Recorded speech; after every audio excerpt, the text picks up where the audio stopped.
नमस्कार। अध्ययन अड्डा यूट्यूब चैनल पर एक बार फिर से आप सभी लोगों का बहुत बहुत स्वागत है। आशा करता हूँ आप सभी अच्छे होंगे, स्वस्थ होंगे और आपकी पढ़ाई लिखाई भी बहुत अच्छी चल रही होगी। हम पंचवर्षीय योजनाओं के विषय में बात कर रहे थे और इससे संबंधित एक वीडियो आप पहले देख चुके हैं। पंचवर्षीय योजनाओं पर यह दूसरा वीडियो है। पिछली क्लास में हमने 6वीं पंचवर्षीय योजना तक को कवर कर लिया था, उससे आगे की चीज़ों को हम इस वीडियो में डिस्कस करेंगे। क्लास स्टार्ट करने से पहले आपको बता दूं, जैसा कि आप लोगों के द्वारा पूछा गया था और मैंने बताया भी था आपको कि एग्ज़ाम टाइम पर जब एग्ज़ाम की डेट नज़दीक आ जाएगी या क्लियर हो जाएगी उस टाइम पर मैं आपको कुछ फाइनल कंटेंट प्रोवाइड कराऊंगा। तो जो फाइनल कंटेंट है या जो कह सकते हैं एग्ज़ाम टाइम के लिए जो सबसे बढ़िया चीज़ें आपको रिवाइज करनी है या परीक्षा के समय पर कौन सी ऐसी चीज़ें हैं जिनको आपको पढ़ने से लाभ मिल सकता है, वो चीज़ें मैं संभवतः आपको आफ्टर 17 मार्च यानी 17 मार्च के बाद में, होली के बाद में प्रोवाइड करना स्टार्ट कर दूंगा। या तो मैं आपको पूरा कंटेंट एक साथ उपलब्ध करवा दूंगा या फिर मैं आपको डे बाई डे उतना रिवाइज करता चलूँगा। जैसा भी संभव हो सकेगा चीज़ें करने की कोशिश की जाएगी और बाकी का जितना भी आपने पढ़ा है उसको अच्छे से रिवाइज करते रहें, उसको नोट्स बनाएं, उसके रेगुलरली उसको पढ़ें और निश्चित रूप से हम इस एग्ज़ाम में बहुत अच्छा करने जा रहे हैं, ऐसा मैं विश्वास करता हूँ। तो चलिए क्लास स्टार्ट करते हैं। आज पढ़ते हैं 7वीं पंचवर्षीय योजना के बारे में। 7वीं पंचवर्षीय योजना या 7th 5 ईयर प्लान जो है 1985 से 1990 तक इसका समय काल माना जाता है। इस पंचवर्षीय योजना के दौरान कौन कौन सी प्रमुख कह सकते हैं कि संस्थाओं की स्थापना हुई या कौन कौन से प्रमुख कार्य हुए जो आपकी परीक्षा की दृष्टि से महत्वपूर्ण हो सकते हैं, उनको देख लेते हैं। सबसे पहली चीज़, इस पंचवर्षीय योजना के काल में स्पीड पोस्ट की स्थापना हुई। स्पीड पोस्ट आप सभी जानते होंगे स्पीड पोस्ट के बारे में।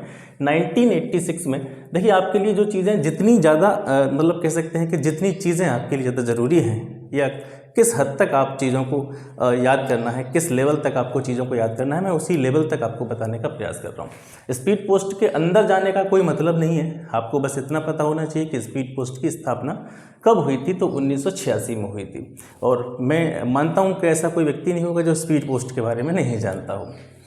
कापार्ट एक संस्था है, ठीक है। कापार्ट की स्थापना हुई थी 1986 में, भी इसकी ही स्थापना हुई थी, ठीक है। जैसे कि मैं अभी बता रहा था स्पीड पोस्ट की स्थापना भी 1986 में हुई थी और कापार्ट की स्थापना भी 1986 में ही हुई थी। इसका जो मुख्यालय है, इससे प्रश्न ऐसे पूछा जा सकता है। देखिए कापार्ट से जो प्रश्न बन सकते हैं आपके, वो किस तरीके के प्रश्न बन सकते हैं। एक तो ये बन सकता है कि इसकी स्थापना कब हुई थी, दूसरा प्रश्न ये बन सकता है कि इसका मुख्यालय कहाँ है, और तीसरा प्रश्न ये बन सकता है कि कापार्ट की फुल फॉर्म क्या है। बस इससे ज़्यादा आपसे नहीं पूछा जाएगा। तो न्यू दिल्ली इसका मुख्यालय है और 1986 में इसकी स्थापना हुई थी। फुल फॉर्म की बात करें तो council for advancement of people's action and rural technology इसकी फुल फॉर्म है, ये आप याद रखेंगे, ठीक है। जब ये जो भी लिखा हुआ है बोर्ड पर, जब ये मैं इसको एक्सप्लेन करके समाप्त कर दूंगा तो मैं साइड में हट जाऊंगा, आप स्क्रीनशॉट ले लीजिए इसका। जैसा कि आप सभी कहते हैं कभी कभी मैं भूल जाता हूँ। अब कापार्ट की फुल फॉर्म आपको पता चल गई, मुख्यालय आपको पता चल गया, इसकी स्थापना कब हुई थी ये भी आपको पता चल गया। अब कापार्ट क्या कार्य करता है वो देख लेते हैं। जो दलित होते हैं या पिछड़े वर्ग के लोग होते हैं, निःशक्त लोग होते हैं, हैंडीकैप्ड वगैरह लोग होते हैं, महिलाएं और बच्चे हैं, इनके डेवलपमेंट के लिए, इनके विकास के लिए या इनको मुख्य धारा में लाने के लिए, ठीक है, यानी जो मुख्य धारा कह सकते हैं हम, समाज की मुख्य धारा जो विकसित है, जिसको सारी सुविधाएं मिल रही हैं, उसको मुख्य धारा के नाम से जाना जाता है। तो इन सभी लोगों को या इन सभी वर्गों को समाज की मुख्य धारा से जोड़ने के लिए जितने भी प्लान गवर्नमेंट बनाती है, जितनी भी योजनाएं गवर्नमेंट बनाती है, उनको मूर्त रूप देने का कार्य जो है कापार्ट के द्वारा किया जाता है, ठीक है। इसके साथ साथ सेबी की स्थापना भी 7वीं पंचवर्षीय योजना के दौरान हुई थी 1988 में। सेबी की भी आपसे इसी तरीके से पूछा जा सकता है, सेबी की फुल फॉर्म पूछी जा सकती है, सेबी की स्थापना कब हुई ये भी पूछा जा सकता है, और सेबी का मुख्यालय कहाँ पे है ये भी पूछा जा सकता है। तो सेबी की फुल फॉर्म होती है security exchange board of India, ठीक है। 1988 में इसकी स्थापना हुई थी 7वीं पंचवर्षीय योजना के दौरान, और इसका जो हेडक्वार्टर है, मुख्यालय है, वो मुंबई में है। 1988 में सेबी की स्थापना हुई थी। अगर प्रश्न आपसे ऐसे भी पूछा जाए कि इसको वैधानिक मान्यता सरकार के द्वारा कब दी, सेबी को वैधानिक मान्यता कब प्रदान की गई, तो 1992 में सेबी को वैधानिक मान्यता प्रदान कर दी गई थी। इसके बाद में 1985-86 में 7वीं पंचवर्षीय योजना के दौरान इंदिरा आवास योजना ठीक है, ये संचालित की गई। अब जो योजना है इनके बारे में मैं पढ़ा चुका हूँ आपको। जवाहर रोजगार योजना के बारे में भी मैंने, जब योजना वाला सेशन हम कर रहे थे उसमें मैंने आपको बताया है।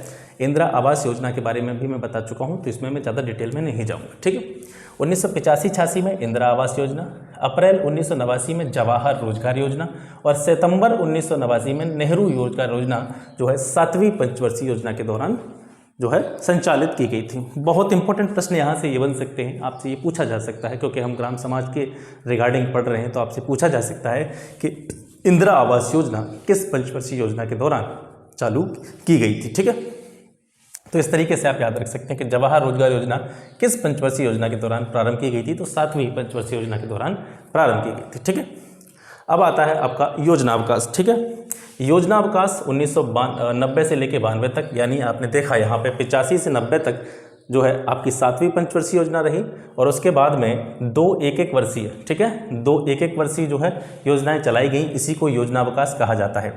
ये ऐसे आपसे पूछा जाए कि योजना अवकाश कितनी बार हुआ था, तो जितने भी पंचवर्षीय योजनाएं हैं, जितने भी 5 ईयर प्लान हैं, उनके बीच में ये योजना अवकाश देखने को मिलता है, 3 बार देखने को मिलता है।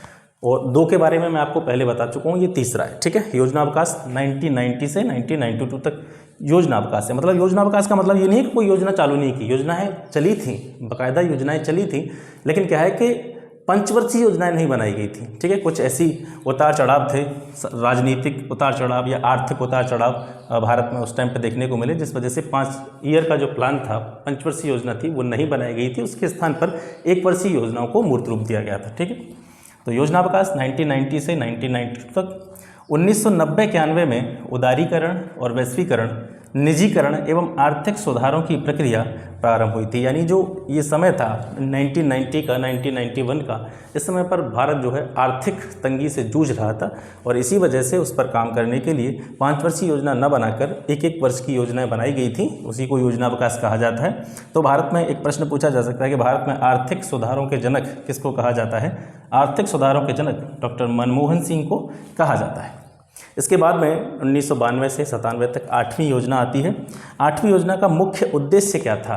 8वीं योजना का जो मुख्य उद्देश्य था, हम कह सकते हैं कि एक तरह से टैगलाइन क्या थी 8वीं योजना की, तो वो था मानव संसाधन विकास। यानी पहली बार मानव को एक संसाधन के रूप में विकसित करने का कार्य 8वीं पंचवर्षीय योजना में इसका उद्देश्य निर्धारित किया गया था। कहने का मतलब है जो मनुष्य होता है उसके विकास से जुड़े हुए जितने भी पहलू होते हैं, ठीक है, चाहे वो शिक्षा हो गया, चाहे वो स्वास्थ्य हो गया, ठीक है, चाहे सामाजिक विकास हो गया, जितने भी पहलू हैं जिनसे जो कि मनुष्य के विकास से जुड़े हुए हैं, ह्यूमन के डेवलपमेंट से जुड़े हुए, उन सभी पहलुओं पर समान रूप से ध्यान देने का उद्देश्य 8वीं योजना में बनाया गया था। 8वीं योजना जो थी वो जॉन डब्ल्यू मिलर मॉडल पर आधारित थी।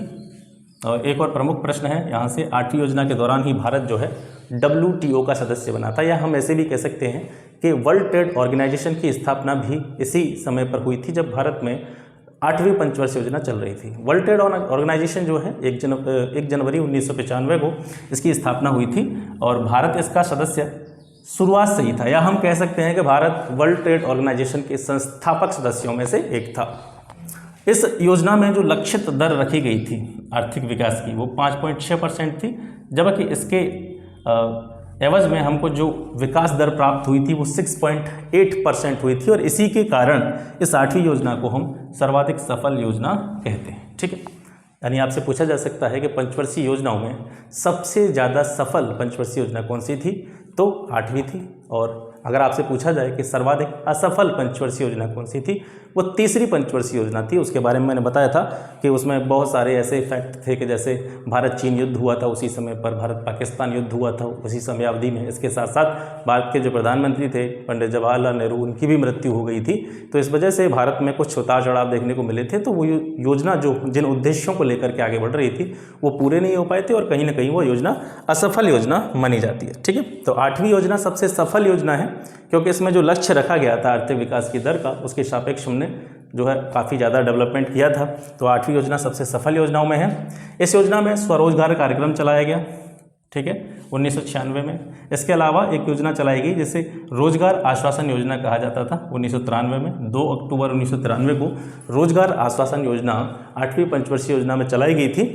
रोजगार आश्वासन योजना का क्या मतलब मुख्य उद्देश्य था? मंदी का समय चल रहा था, ठीक है, तो जो भी श्रमिक वर्ग था या फिर हम कह सकते हैं मजदूर वर्ग था, वो जितनी भी मजदूरी उसको पहले से प्राप्त हो रही थी, उसके अलावा उसको अतिरिक्त मजदूरी के अवसर प्रदान करना, अतिरिक्त रोजगार के अवसर प्रदान करने का उद्देश्य रोजगार आश्वासन योजना का था। आगे चल कर के ये जो रोजगार आश्वासन योजना थी, ये जवाहर ग्राम समृद्धि योजना में शामिल कर दी गई थी 1 अप्रैल 1999 को। ठीक है, ये आप याद रखेंगे। रोजगार आश्वासन योजना 1993 में 2 अक्टूबर को प्रारंभ की गई थी और आगे चल करके यह 1 अप्रैल 1999 को जवाहर ग्राम समृद्धि योजना में इसको विलय कर दिया गया या शामिल कर दिया गया। 8वीं पंचवर्षीय योजना जानी जाती है प्राथमिक शिक्षा के सार्वभौमिकरण से। ठीक है, क्योंकि इसमें जो प्राइमरी एजुकेशन थी उसका सार्वभौमिकरण किया गया। सार्वभौमिकरण का अर्थ क्या है? सभी के लिए शिक्षा की व्यवस्था हो सके, सभी के लिए एजुकेशन जो है अवेलेबल हो सके, इस चीज़ का विशेष ध्यान इसमें रखा गया था। इसके अलावा एक प्रमुख फैक्ट है, इसको आप याद रखेंगे। 8वीं पंचवर्षीय योजना में परिवार कल्याण कार्यक्रम पर 6,500 करोड़ रुपए खर्च करने का प्रावधान किया गया था, लेकिन इसके सापेक्ष जो वास्तविक खर्चा किया गया था परिवार कल्याण कार्यक्रम पर, वो कितना था? 7,294 करोड़ रुपए। और ये फैक्ट इसलिए इम्पोर्टेंट है क्योंकि जो लक्ष्य था उस लक्ष्य से ज़्यादा खर्चा इस पर किया गया था। अच्छा, एक प्रमुख बात और मैं आपको बताना चाहूँगा, जैसे कि अभी 10 मार्च को चुनाव के नतीजे आ चुके हैं। आपको पता है बीजेपी गवर्नमेंट बन चुकी है। तो एक फैक्ट होता है, फैक्ट ये होता है कि जो भी गवर्नमेंट कह सकते हैं कि पावर में होती है, जो भी रूलिंग पार्टी होती है, तो जितनी भी योजनाएं, क्योंकि योजनाएं इस एग्ज़ाम से जो भी आपका सेक्शन है ग्राम समाज विकास वाला, इसमें योजनाएं एक प्रमुख एक सेक्शन है। तो योजनाओं से जो प्रश्न पूछे जाएंगे तो आप एक्सपेक्टेशन कर सकते हैं ज़्यादातर योजनाएं जो पूछी जाएंगी वो बीजेपी गवर्नमेंट से रिलेटेड ही पूछी जाएंगी। ठीक है, एक फैक्ट है, इसको आप मानिए, क्योंकि हर सरकार चाहती है कि वो अपनी खुद की जितनी भी योजनाएं हैं उनको लोगों तक पहुंचाने का कार्य करें। ठीक है, लोग उनके बारे में अवेयर हों, लोग उसके बारे में जानें। तो इस पर आप विशेष ध्यान रखेंगे कि जो कह सकते हैं कि बीजेपी सरकार की योजनाएं हैं, योजनाएं तो आपको सारी पढ़नी है, जितनी भी योजनाएं हैं, पुरानी योजनाओं से भी प्रश्न आते हैं, पूछे गए हैं, पिछले साल के एग्जाम्स में भी पूछे गए हैं, लेकिन विशेष रूप से आपको 2014 से लेकर के 2021 तक की जितनी भी प्रमुख योजनाएं हैं, जितनी भी मुख्य योजना है, उनको विशेष रूप से आपको ध्यान देना है। और मैं कोशिश करूंगा, मैं लगातार उस पर काम कर रहा हूं, 2014 से लेकर के 2021 तक की जितनी भी पॉलिसी हैं, जितनी भी योजनाएं हैं, उन सभी का एक मास्टर कह सकते हैं, मास्टर नोट्स कह सकते हैं, उसको मैं बना रहा हूं लगातार और बहुत जल्द मैं आपको प्रोवाइड उसको कर दूंगा। सबसे पहले आप इसका एक स्क्रीनशॉट लें, स्क्रीनशॉट लेने के बाद में फिर आगे की चीज़ों की ओर बढ़ते हैं। अब आती है आपकी 9वीं पंचवर्षीय योजना। 9वीं पंचवर्षीय योजना का जो समयकाल माना जाता है 1997 से 2002 तक, मॉडल था इसका आगत निर्गत मॉडल। ठीक है, 9वीं पंचवर्षीय योजना किस मॉडल पर आधारित थी? आगत निर्गत मॉडल पर आधारित थी। 1997 से 2002 तक इसका समय माना जाता है। इस योजना में प्रमुख रूप से, यानी उद्देश्य जो होता है ना योजना का, जो उद्देश्य था इसका, जिस मोटिव के साथ ये शुरू की गई थी, उसमें कृषि एवं ग्रामीण विकास पर विशेष जोर दिया गया था। 9वीं पंचवर्षीय योजना में कृषि और ग्रामीण समाज के विकास के लिए विशेष जोर दिया गया था, उसी उद्देश्य के साथ शुरू की गई थी। इसके अलावा सामाजिक न्याय सभी को सुलभता से उपलब्ध हो सके, समानता के साथ में आर्थिक समृद्धि हो सके। ठीक है, जो आर्थिक ग्रोथ करनी है हमको, इकोनॉमिक ग्रोथ जिसमें हमको काम करना है, वो कैसी होनी चाहिए? समानता के साथ होनी चाहिए। ऐसा नहीं है कि अमीर सबसे ज़्यादा अमीर होते चले गए, गरीब हैं वो गरीब होते चले गए, यानी ग्रोथ तो हुई लेकिन असमान ग्रोथ हुई। ठीक है, इक्वल ग्रोथ नहीं हुई। तो सामाजिक न्याय, बेशक हमारा देश आज़ाद हो गया था लेकिन इस समय तक भी सामाजिक न्याय के कुछ पहलुओं पर विशेष ध्यान नहीं दिया गया था। बहुत सारे तबके, बहुत सारे क्षेत्र ऐसे थे जहां पर लोगों को सामाजिक न्याय सुचारू रूप से नहीं मिल पा रहा था। ठीक है, तो सामाजिक न्याय की संकल्पना पर काम किया गया। इसके साथ साथ जो इकोनॉमिक डेवलपमेंट होना था, आर्थिक समृद्धि होनी थी, उसमें ये विशेष ध्यान रखा गया कि जो आर्थिक समृद्धि हो वो समानता के साथ हो। ठीक है, और उसका कैसा हो? न्यायपूर्ण वितरण हो। ठीक है, डिस्ट्रीब्यूशन जो हो उसका वो बिल्कुल ऐसा हो, बिल्कुल कह सकते हैं हम नियमों के सापेक्ष, नियम अनुरूप ही उसका वितरण हो। इसमें स्वर्ण जयंती ग्राम स्वरोजगार योजना प्रारंभ की गई थी 1 अप्रैल 1999 को।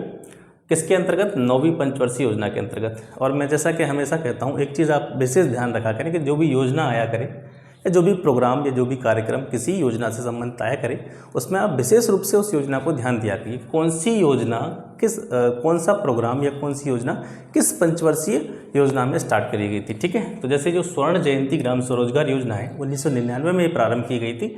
और ये कब प्रारंभ की गई थी? 9वीं योजना में। अच्छा देखो, इनको याद रखने का भी बड़ा आसान सा तरीका है। 1951 से जो है पंचवर्षीय योजना स्टार्ट हुई थी, तो अब वहाँ से 5-5 साल का गैप देते चलिए, और 3 आपको यानी सभी 12 जितनी भी पंचवर्षीय योजना है हमें उनका समयकाल याद न रखते हुए आप एक चीज़ याद रखें कि योजना अवकाश कौन कौन से टाइम पे हुआ था। ठीक है, योजना अवकाश कौन कौन से समय में हुआ था, यानी एक तो हुआ था आपका 1967 1966-67 के समय पर हुआ था पहला योजना अवकाश, दूसरा जो हुआ था 78-80 के समय में हुआ था, तीसरा जो हुआ था 1990-92 के समय में हुआ था। ये 3 अगर आप याद रखेंगे कहाँ कहाँ योजना अवकाश है, ठीक है, कहाँ कहाँ योजना अवकाश है, अगर ये चीज़ आप याद रखेंगे तो आराम से आपको एक सीरीज़ के रूप में याद हो जाएगी कि पहली पंचवर्षीय योजना 1951 से 1956 तक चली थी, उसके बाद में उसको बढ़ाते चलिए 56 से 61, 61 से जो है आपकी 66, फिर 66-67 में क्या हो जाएगा आपका योजना अवकाश हो जाएगा।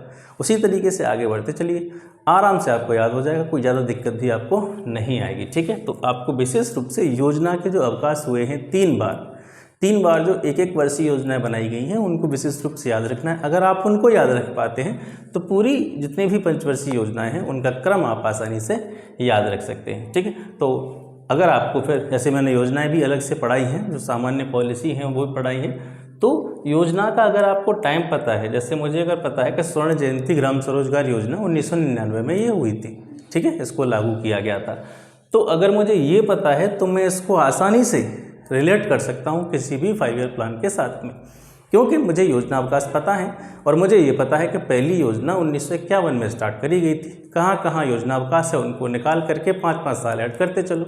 ठीक है, 2-3 चीज़ें आपको याद रखनी है। योजना अवकाश, एक आप ये याद रख लेना कि जो 5वीं पंचवर्षीय योजना थी वो समय से जो है 1 वर्ष पहले ही समाप्त कर दी गई थी। ठीक है, तो ये चीज़ें हैं, अगर आपको किसी भी योजना का समयकाल पता है तो आप उसको पंचवर्षीय योजना से आसानी से रिलेट कर सकते हैं।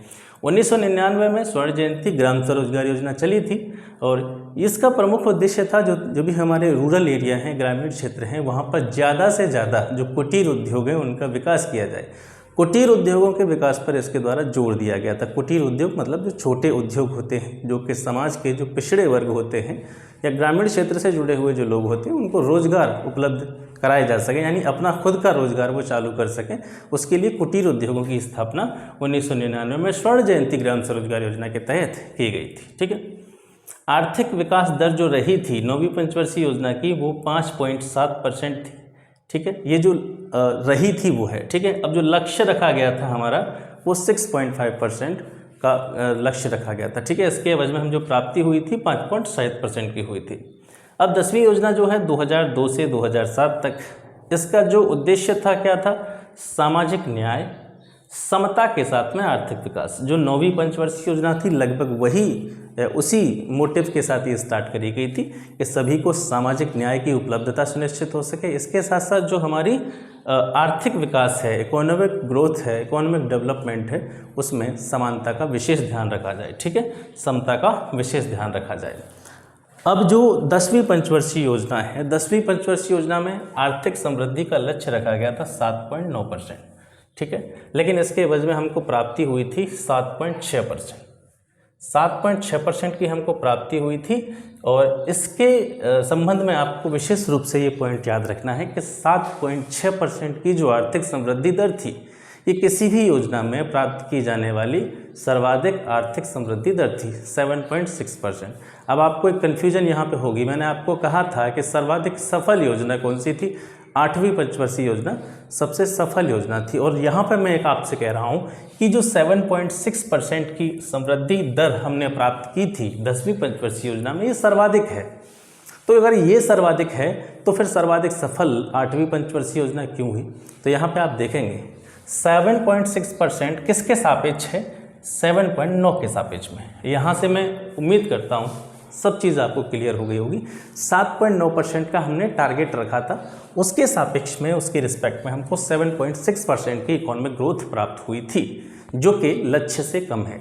लेकिन 8वीं पंचवर्षीय योजना में जितना हमने टारगेट रखा था उससे ज़्यादा हमने अचीव किया था, और किसी भी योजना में जो टारगेट रखा था उसकी अपेक्षा सबसे ज़्यादा ग्रोथ जो अचीव की गई थी, प्राप्त की गई थी, वो 8वीं पंचवर्षीय योजना में ही प्राप्त की गई थी। इसी वजह से 8वीं पंचवर्षीय योजना को हम सर्वाधिक सफल पंचवर्षीय योजना की कैटेगरी में रखते हैं। ठीक है, आशा करता हूँ क्लियर हो गई होगी चीज़। अब 10वीं पंचवर्षीय योजना में जो प्रमुख लक्ष्य रखे गए थे उनको देख लें। देखिए, पंचवर्षीय योजनाओं से जुड़े हुए जितने भी फैक्ट हैं, मैंने अलग से क्वेश्चन नहीं कराया आपको, पंचवर्षीय योजना को ही मैं इस तरीके से करा रहा हूँ कि जितने भी फैक्ट इनसे जुड़े हुए हैं वो चीज़ें सारी आपको क्लियर हो जाएं, वो चीज़ें सब आपको समझ में आ जाएं। दूसरी चीज़ आपको ये याद रखना है, जो लास्ट वाली पंचवर्षीय योजना मैं आपको पढ़ाऊँगा 2000 मतलब लास्ट वाली पंचवर्षीय योजना जो 12वीं पंचवर्षीय योजना वो हम पढ़ेंगे 10, 11, 12। पंचवर्षीय योजना 10, 11, 12 इनको विशेष रूप से आपको एक एक पॉइंट जो मैं आपको बताऊं आपको विशेष रूप से याद रखना है। 10, 11, 12 में वो थोड़ा सा मैं इनको और खोल के पढ़ाऊँगा, थोड़ा सा और ज़्यादा इसको मैं डेप्थ में जाके पढ़ाऊँगा। और जो भी 10, 11 वाले भी जो अपनी पंचवर्षीय योजनाएँ हैं इनमें ज़्यादा डेप्थ में जाने का मतलब ये है कि हो सकता है पीछे वाली यानी जो लास्ट की, क्योंकि पंचवर्षीय योजनाएं समाप्त कर दी गई, गवर्नमेंट ने एक दृष्टि पत्र जिसे विजन कहा जाता है वो जारी किया है, जो कि 3 वर्ष में, 7 वर्ष में और 15 वर्ष में अपनी रिपोर्ट जो है गवर्नमेंट को सौंपेगा, कितना विकास हुआ, सामाजिक विकास, आर्थिक विकास, उस संबंध में। तो 12वीं पंचवर्षीय योजना के बाद में हम ये कह सकते हैं कि जो पंचवर्षीय योजना है वो समाप्त हो गई हैं और गवर्नमेंट ने एक नई प्रणाली स्टार्ट करी है, जो मैंने आपको बताया भी कि दृष्टि पत्र या विजन स्टार्ट करा है उन्होंने। तो 3 में, 7 में और 15 वर्ष के बाद में वो जो कमेटी होगी उसकी वो रिपोर्ट सौंपेगी विकास से संबंधित गवर्नमेंट को, ठीक है। तो वो क्योंकि लास्ट में अपनी 12वीं पंचवर्षीय योजना रहती है, तो 12, 11 और 10 ये 3 जो 5 ईयर प्लान है इनको आपको विशेष रूप से डेप्थ में जाके पढ़ना है, थोड़ा सा गहराई के साथ पढ़ना है। जो कुछ प्रमुख फैक्ट्स हैं इनके वो आपको याद रखने, हो सकता है इनसे थोड़ा सा अंदर जाके प्रश्न आपसे पूछा जा सकता है, ठीक है। तो लक्ष्य क्या थे 10वीं पंचवर्षीय योजना के कि 2007 तक, ठीक है, ये पंचवर्षीय योजना 2002 से 2007 तक थी, ठीक है। तो जब इस योजना का जो अंतिम समय आएगा 2007 तक, उस टाइम तक का टारगेट ये रखा गया था कि जो गरीबी अनुपात है भारत में उसको 26% से कम करते हुए घटा करके 2007 तक उसको 21% करना और आगे चल करके उसके 5 साल बाद 2012 तक इसको और घटाते हुए 15% तक ले आना, ये इसका पहला लक्ष्य था। साक्षरता दर जो लिटरेसी रेट जो थी 2007 तक इसको 75% करना था, ये लक्ष्य था, और 2012 तक इसको बढ़ाते हुए 80% करना था। शिशु मृत्यु दर, ठीक है, IFR जिसे बोलते हैं, मैं आपको बता चुका हूँ इनके बारे में, IFR और MMR के बारे में मैं आपको एक्सप्लेन कर चुका हूँ पिछली वीडियो में। तो शिशु मृत्यु दर जो होती है, इन्फेंट मोर्टेलिटी रेट जो होती है 2007 तक उसको 45 प्रति हज़ार दे करके आना और 2012 तक उसको 20 प्रति हज़ार तक लाना। इसका मतलब है 1000 जो प्रसव होते हैं, डिलीवरी होती है, उन पर 45 जो है शिशु मृत्यु दर, क्योंकि उस टाइम पर जिस टाइम पर ये प्लान बनाया गया था, जो मोर्टेलिटी रेट थी, इन्फेंट्री मोर्टेलिटी रेट यानी शिशु मृत्यु दर थी, वो काफ़ी ज़्यादा थी।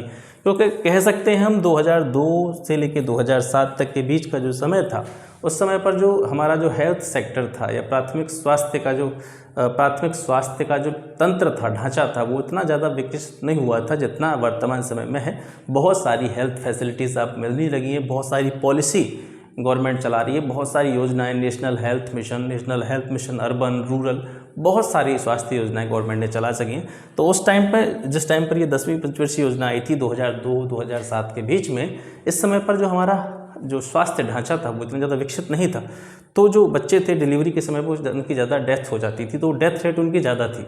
तो इसमें लक्ष्य रखा गया था कि 2007 तक इसको 1000 डिलीवरी पर 45 तक लेके आना और 2012 तक इसको और कम करते हुए 1000 प्रसव जो होते हैं, डिलीवरी होती हैं, उन पर 20 तक इनकी गिनती लेकर के आना।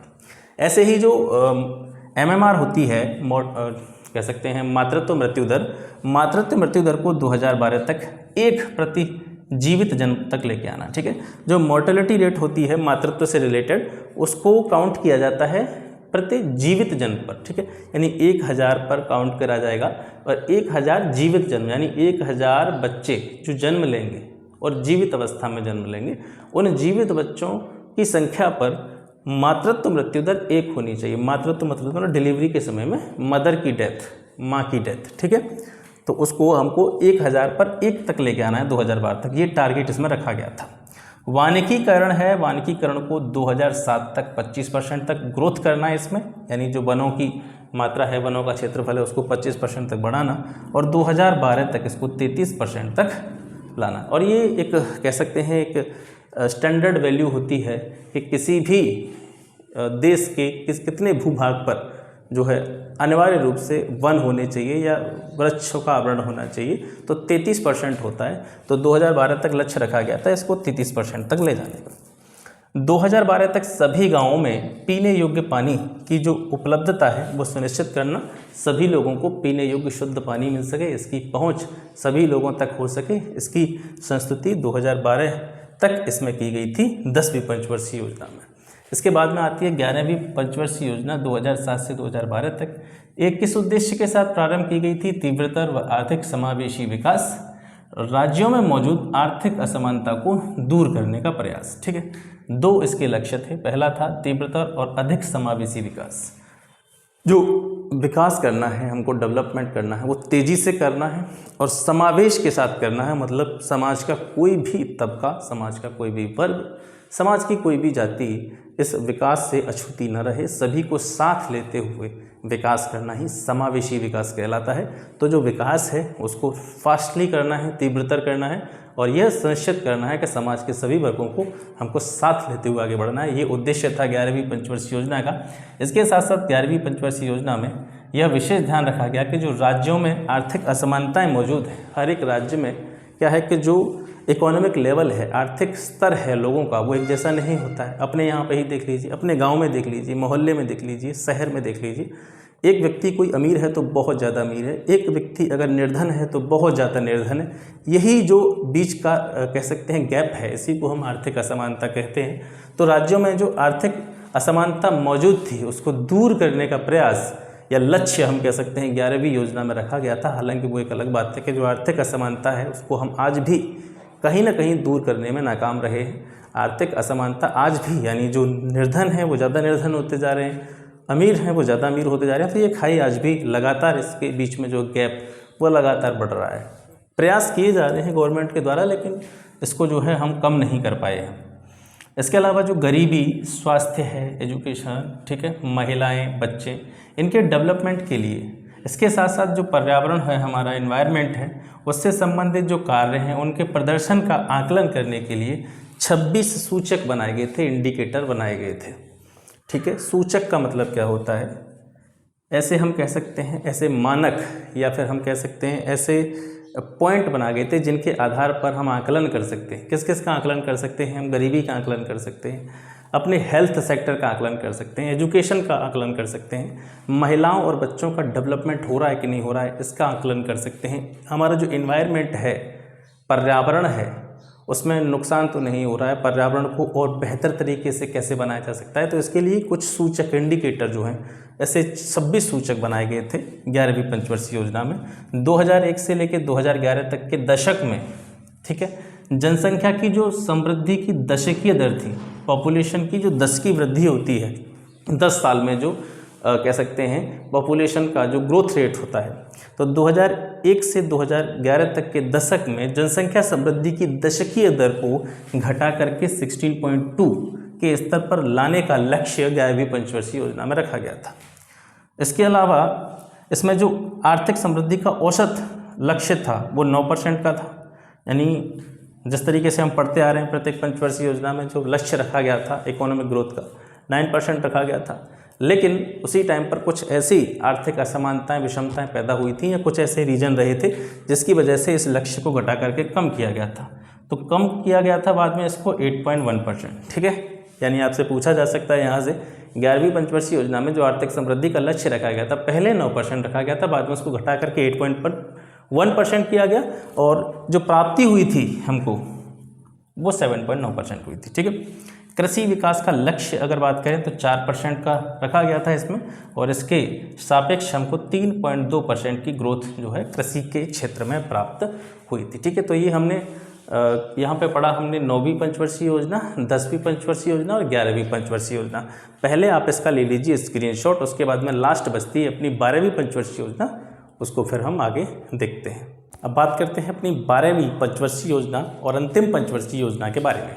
12वीं जो पंचवर्षीय योजना थी 2012 से 2017 तक इसका समयकाल था। उद्देश्य के साथ, किस उद्देश्य के साथ स्टार्ट करी गई थी 12वीं पंचवर्षीय योजना? तीव्र, संपोषणीय और अधिक समावेशी विकास। ठीक है, सभी को साथ लेकर के, सभी को एक साथ, सभी का जो है विकास सुनिश्चित हो सके, इस उद्देश्य के साथ में, समावेशी विकास के उद्देश्य के साथ में 12वीं पंचवर्षीय योजना स्टार्ट की गई थी। वार्षिक विकास दर की जो लक्ष्य निर्धारित किया गया था, जो दर निर्धारित की गई थी, प्रारंभ में इसकी 9% की निर्धारित की गई थी, जिसे बाद में घटा करके 8% कर दिया गया था। ठीक है, योजना में सार्वजनिक क्षेत्र में, पब्लिक सेक्टर जो होता है, सार्वजनिक क्षेत्र में जो कुल इन्वेस्टमेंट किया गया था गवर्नमेंट के द्वारा, वो किया गया था 80,50,123 करोड़ रुपए। ठीक है, 80,50,123 करोड़ रुपए। और इस टोटल निवेश में से केंद्र का हिस्सा था 43,33,739 करोड़ रुपए। वहीं राज्यों के द्वारा जो निवेश किया गया था 37,16,385 करोड़ रुपए इस योजना में पब्लिक सेक्टर में टोटल इन्वेस्टमेंट हुआ था। इसके जो प्रमुख उद्देश्य थे, जो लक्ष्य थे, किन लक्ष्यों के साथ में, किन उद्देश्यों के साथ में स्टार्ट की गई थी 12वीं पंचवर्षीय योजना, कि निर्धनता अनुपात जो है उसमें 10% तक कमी लाना, शिशु मृत्यु दर जिसके बारे में अभी हम बात कर रहे थे उसको घटा करके 25 करना, 0 से, ये बहुत इंपॉर्टेंट पॉइंट है जो बता रहा हूँ मैं आपको, 0 से 6 आयु वर्ग में, ठीक है, 0 से 6 आयु वर्ग में जो लिंगानुपात है उसको बढ़ा करके 950 करना। तो आपसे पूछा जा सकता है कि किस पंचवर्षीय योजना में 0 से 6 आयु वर्ग का जो लिंगानुपात था उसको बढ़ा करके 1950 करने की संस्तुति या लक्ष्य निर्धारित किया गया था, तो 12वीं पंचवर्षीय योजना में, या फिर रिवर्स करके 12वीं पंचवर्षीय योजना में 0 से 6 आयु वर्ग के लिंगानुपात को बढ़ा करके कितने तक करने का लक्ष्य रखा गया था, तो वो 950। ठीक है, इसमें एक और था कि सकल सिंचित क्षेत्र, जितना भी टोटल सिंचित क्षेत्र का मतलब है ऐसा क्षेत्र, ऐसा कृषि क्षेत्र, ऐसा कृषि भूभाग जिस पर सिंचाई के साधन उपलब्ध हैं, जिसको सींचा जाता है, ठीक है, और बढ़िया तरीक़ा से वहाँ पर जो है जितने भी सिंचाई के साधन हैं वो अवेलेबल हैं। तो ऐसा जो सिंचित क्षेत्र था उस टाइम पर, जिस टाइम पर ये योजना चालू की गई थी, 90 मिलियन हेक्टेयर क्षेत्र था। और इसको बढ़ा करके अगले 5 वर्षों में, यानी जो पंचवर्षीय योजना थी 2017 तक, इसको बढ़ा करके 130 मिलियन हेक्टेयर तक करने का लक्ष्य इसमें रखा गया था। कुल प्रजनन दर को घटा करके 2.1 के स्तर पर लाने का लक्ष्य था। योजना के अंत तक, यानी 2017 तक सभी गांवों में बिजली उपलब्ध हो सके, ऐसा लक्ष्य इस योजना में निर्धारित किया गया था। इसके अलावा सभी गांवों को सड़कों से जोड़ने के बारे में भी इसमें जो है लक्ष्य बनाया गया था। 90% परिवार जितने भी हैं हमारे, 90% परिवार, उनको बैंकिंग सेवाओं का लाभ मिल सके, बैंकिंग सेवाओं तक उनकी पहुंच हो सके, ऐसा लक्ष्य था। योजना अवधि में, यानी 2012 से 17 में हर साल 1 मिलियन हेक्टेयर क्षेत्र, ठीक है, 1 मिलियन हेक्टेयर क्षेत्र हरित क्षेत्र में वृद्धि करना। हरित क्षेत्र का मतलब पेड़ पौधों वाला जो क्षेत्र होता है, जहाँ पर वन होते हैं, जंगल होते हैं, पेड़ पौधे होते हैं, ऐसा क्षेत्र 1 मिलियन हेक्टेयर हर साल इसमें ग्रोथ करते जाना योजना की समाप्ति तक, ऐसा लक्ष्य इसमें रखा गया था। चूँकि मैंने कहा था कि 10, 11, 12 जो 3 पंचवर्षीय योजना है, 10वीं, 11वीं, 12वीं, इन तीनों में आपको थोड़ा सा डेप्थ में पढ़ना है, तो मैं ज़्यादा से ज़्यादा फैक्ट आपको बताने की कोशिश कर रहा हूँ। इसके अलावा जो लास्ट की 2 चीज़ें हैं 12वीं पंचवर्षीय योजना की, कि कौन कौन से सेक्टर में, कौन कौन से क्षेत्र में कितनी विकास दर का लक्ष्य निर्धारित किया गया था, लक्षित वृद्धि दर क्या थी। तो आर्थिक क्षेत्र में कहें तो 12वीं पंचवर्षीय योजना में 8% की लक्षित विकास दर थी। कृषि क्षेत्र में 4% का लक्ष्य रखा गया था। उद्योग या इंडस्ट्री में 7.6% का लक्ष्य रखा गया था। और जो हमारा सेवा क्षेत्र है, तृतीयक क्षेत्र जो है सर्विस सेक्टर, उसमें 9% का लक्ष्य रखा गया था। परिव्यय की बात करें कि किस क्षेत्र पर कितना पैसा खर्च हुआ था या खर्च करने का लक्ष्य रखा गया था 12वीं पंचवर्षीय योजना में, यहाँ से भी प्रश्न आपके लिए बन सकता है। तो कृषि और संबद्ध क्षेत्र, कृषि और कृषि से जुड़ा हुआ जो भी क्षेत्र था, उसके लिए जो टोटल पैसा खर्च करने का, व्यय करने का जो निर्णय लिया गया था वो था 3,63,273 करोड़ रुपये। सब करोड़ में है, ठीक है, 3,63,273 करोड़ रुपए, जो कुल व्यय का 4.7% था। ग्रामीण विकास में टोटल जो खर्च करने का प्रावधान किया गया था 4,57,464 करोड़ रुपए, जो कुल परिव्यय का 6% था। सिंचाई और बाढ़ नियंत्रण के क्षेत्र में 4,22,012 करोड़ रुपए, जो कुल व्यय का 5.5% था। सामाजिक सेवा, या हम कह सकते हैं इसको सामुदायिक विकास का क्षेत्र, ठीक है, सामुदायिक विकास का क्षेत्र। इस सामुदायिक विकास के क्षेत्र पर जो टोटल पैसा खर्च करने का प्रावधान रखा गया था 26,64,843 करोड़ रुपए, जो कुल परिव्यय का 34.7% था। और सबसे इम्पोर्टेंट पॉइंट ये है कि 12वीं पंचवर्षीय योजना में सर्वाधिक परिव्यय किस क्षेत्र पर करने का प्रावधान किया गया था, तो वो था हमारा सामुदायिक विकास का क्षेत्र या सामाजिक सेवाओं से जुड़ा हुआ जो क्षेत्र था। और दूसरे नंबर पर दूसरा सर्वाधिक जो खर्च करने का निर्णय लिया गया था वो था एनर्जी सेक्टर पर, ऊर्जा क्षेत्र पर। ठीक है, ऊर्जा क्षेत्र पर जो निर्णय लिया गया था 14,38,466 करोड़ रुपए, जो कुल परिव्यय का 18.6% था। तो 12वीं पंचवर्षीय योजना में सर्वाधिक परिव्यय सामाजिक सेवाओं पर हुआ, सामुदायिक विकास के क्षेत्र पर हुआ। और दूसरा सर्वाधिक खर्चा जो निर्धारित किया गया था वो एनर्जी सेक्टर के लिए या ऊर्जा सेक्टर के लिए निर्धारित किया गया था 14,38,466 करोड़ रुपए, जो कुल परिव्यय का आपका 18.6% था। तो ये हो गया सर आज का सेशन। आशा करता हूँ आज की क्लास आपको पसंद आई होगी। आज मैंने बहुत अच्छी तरीके से आपको चीज़ों को एक्सप्लेन करने की कोशिश की। ये वीडियो थोड़ा सा लेट हो गई थी और अभी भी मैं इस वीडियो को जो अपलोड करूँगा, मैं आपको बता रहा हूँ, मेरा जो वाईफाई का कनेक्शन है, आप जानते हैं कि जो 30 या 40 मिनट या 50 मिनट की जो वीडियो बनाते हैं उसको जब बहुत थोड़ा सा बेटर क्वालिटी में अगर उसको रिकॉर्ड करने की कोशिश करेंगे तो उसका जो साइज़ है वो 6 GB का, लगभग 5 से 6 GB का हो जाता है। तो इसी संबंध में मैंने यहाँ पे वाईफाई लगवा रखा था, तो उसका कनेक्शन जो है वो लॉस हो गया है क्योंकि कोई एक्सीडेंट वगैरह हो गया था पास में ही, तो लट्ठा जो पोल होता है जिस पर तार लगे हुए होते हैं तो वो टूट गए। इसी वजह से 2 दिन आपको वीडियो नहीं मिल पाई, उसके लिए I am really very sorry.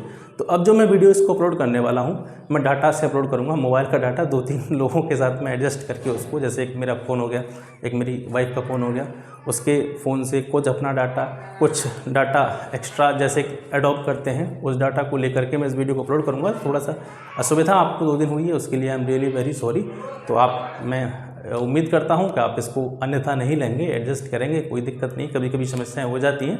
और जैसा कि मैंने आपसे कहा है कि जो फाइनल कंटेंट है अपना, फाइनल मैटर जो है इस एग्ज़ाम के लिए जो मैं आपको दूंगा, होली तक आप वेट कीजिए, होली तक आप पढ़ते रहिए। और क्योंकि गवर्नमेंट फॉर्म हो चुकी है, सरकार बनने जा रही है, तो अब क्या होगा, अब इसका जो एग्ज़ाम है बहुत जल्दी इसकी डेट आने वाली है, ज़्यादा समय आपके पास नहीं होगा। मैं उम्मीद करता हूँ 30 से 45 दिन आप बेहतर तरीके से तैयारी करें। वो उम्मीद करता हूँ 1 महीने के अंदर तो एग्ज़ाम नहीं होगा, लेकिन आपको 30 से 40 दिन का समय इस पीरियड में मिल सकता है। उस 30 से 40 दिन के पीरियड को आपको, मान लीजिए 30 दिन का पीरियड आपको 2 महीने में बदलना है। बहुत भयंकर तरीके से पढ़ाई करनी है, बहुत अच्छी तरीके से पढ़ाई करनी है। और मुझे भी बड़ी खुशी होगी जब इस चीज़ को पढ़ करके, जो चीज़ें मैं आपको दे रहा हूँ निकाल के, इन चीज़ों से अगर आपको 10% 20% भी बेनिफिट होता है तो ये मेरे लिए बड़ा अचीवमेंट होगा।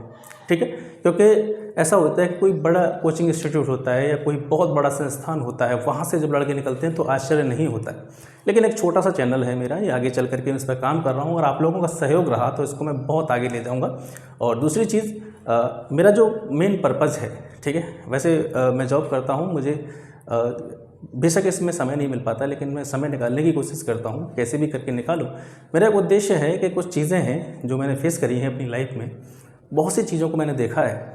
तो फ्री एजुकेशन, यानी कि हर बच्चा, हर स्टूडेंट जिसको तैयारी करनी है, हर व्यक्ति जो होता है, जो कह सकते हैं कि जो ज़्यादा फीसेस होती हैं, पेड कोर्सेज होते हैं, उनको अफोर्ड नहीं कर पाते, उस दिशा में मेरा एक छोटा सा प्रयास है। मैं इसको और ज़्यादा बड़ा करने का प्रयास करूँगा आगे जा कर के।